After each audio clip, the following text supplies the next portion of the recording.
What's up, everybody? As you can see, my man JJ is back with us, which only means good things. Hopefully, some good luck on this parlay. But we got Thursday Night Football, Jets and Texans. This is like the 70th Jets primetime game we have this season. But we're going to talk about it. We're going to give you guys a parlay at the end. Let's get into it. And we're back. JJ, good to have you back. How we doing, man? I'm doing pretty good, but one thing to note, they gotta stop putting Jets on prime time. We're over it. They Oh, haven't this been last good. season, too. They did this last season, and then Aaron Rodgers got hurt. Yeah. So this season, we're like, okay, Aaron Rodgers is healthy. Let's do it again. That was also a mistake. So Yeah. nobody's happy about it. Even Jets fans are pissed that they have to watch this on primetime, getting embarrassed every weekend. But Well, they're used to that for the last 40, 50 years anyway, so it doesn't even matter. not wrong. And they got gifted every important player except CJ Stroud injured on the Texans today. So the NFL is doing everything they can to give them a chance, which is why they're actually favored in this game. The 2-6 team is favored over the 6-2 team. Everybody's surprised, but Nico Collins and Stephon Diggs are both injured in this game, and that likely has a lot to do with it. Even then, JJ, what are you kind of seeing in this game that would make you think the Jets would be favored, even considering the injuries? I mean, even considering the injuries, it's honestly really hard to say. The Jets struggle against defending like offensive line blocking the pressure. Both of these teams do a good job of getting pressure on the quarterback. This Texans secondary is pretty good. They've been one of the best in the league so far to start the season. Uh Honestly, I really don't have any answers why would they be favored outside of injuries.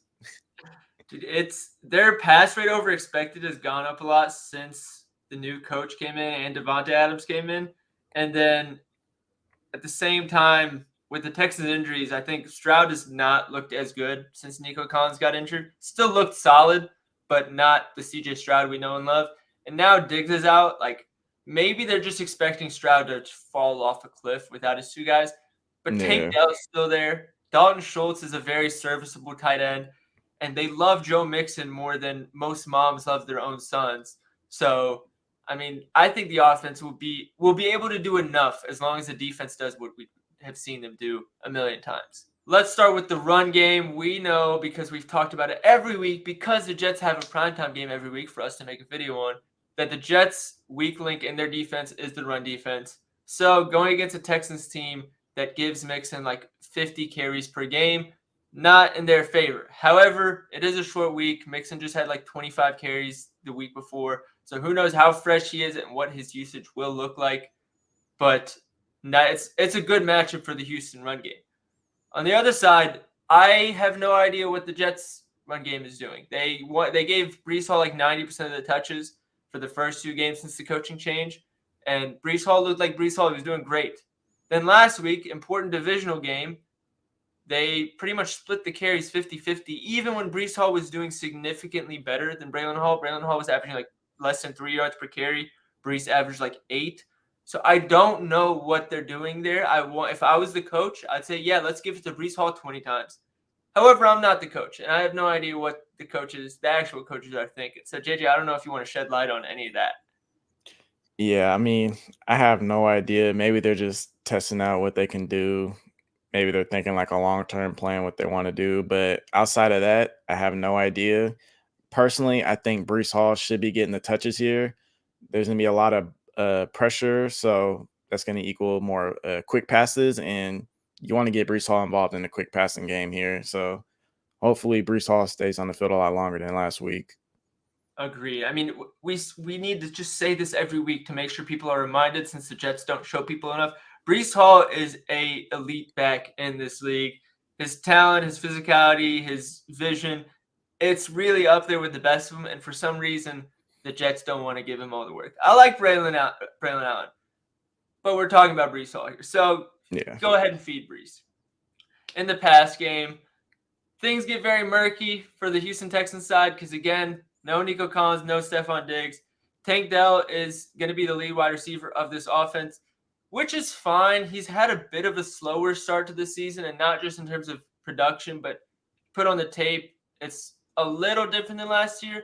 However, with some injuries, I think he got shot at some point in the preseason and was recovering from that.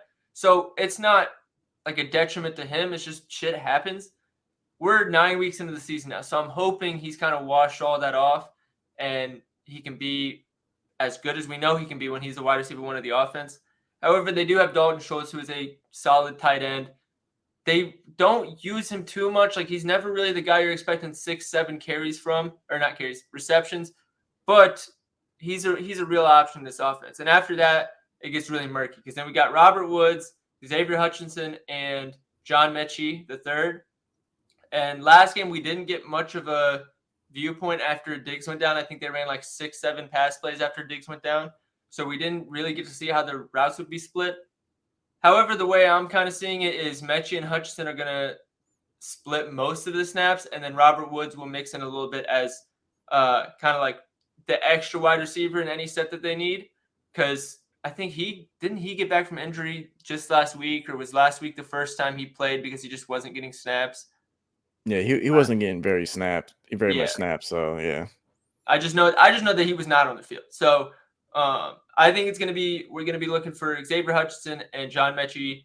If Robert Woods does get on the field, I'd love to see that, but who knows? But I think between the two, I think John Mechie is the better receiver, and JJ, I think we talked about it before. I know you agree with me there.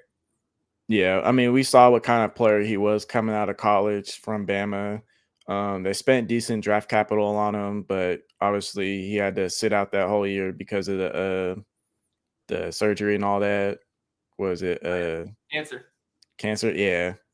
So had to deal with that. So we didn't get to see him pop off the first year. Then they slowly worked him in last year because I mean, you got so much talent with Nico Collins. I mean, it's kind of hard. And then now you bring in Stephon Diggs, so that kind of overshadows him, but still a big deep threat type of player. I think they will try to expose that today against the Jets.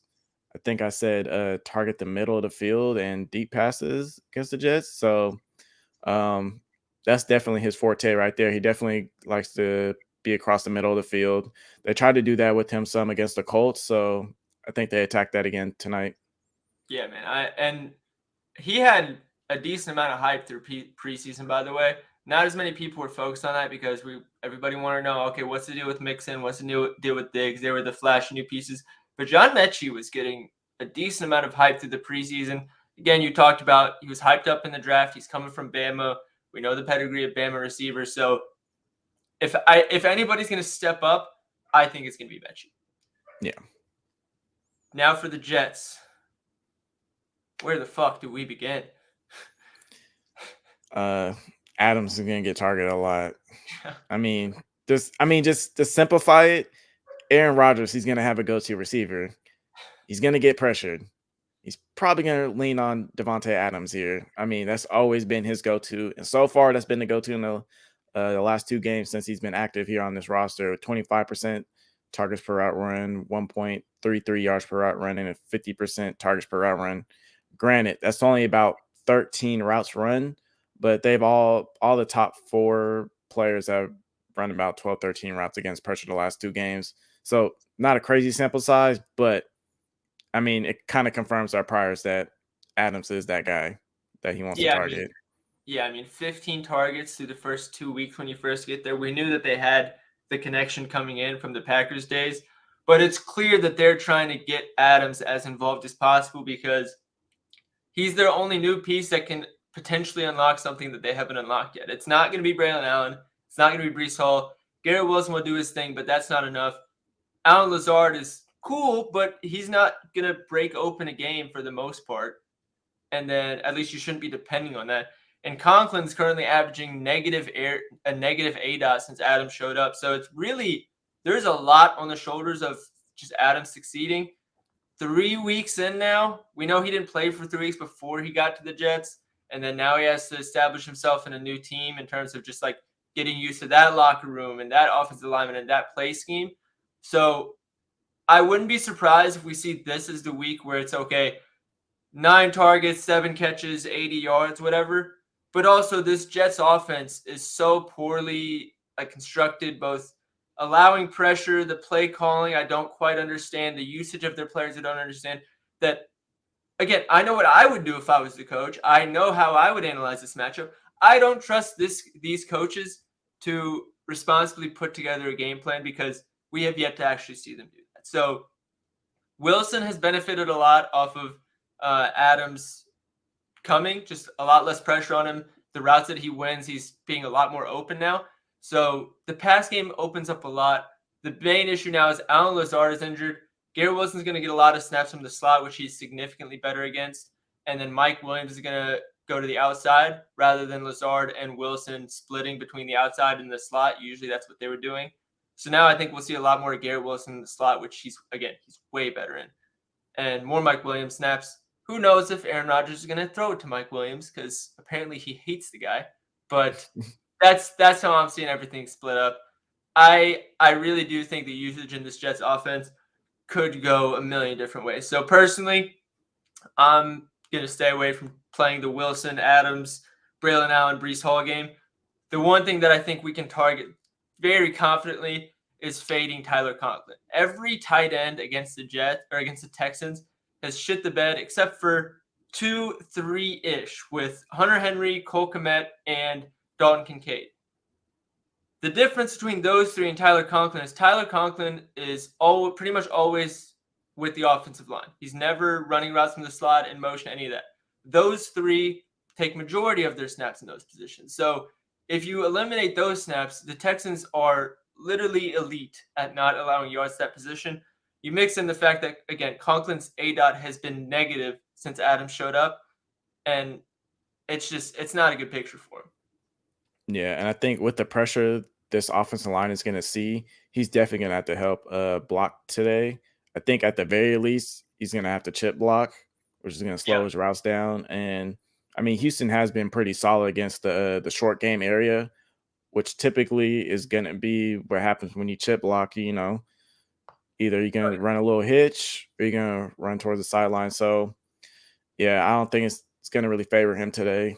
And obviously, Devontae Adams addition, like, you know, that's just targets taken away from, like, we didn't see the games prior before he joined. Oh, yeah. All right, parlay time. We broke down everything we needed to. The part that everybody skips to.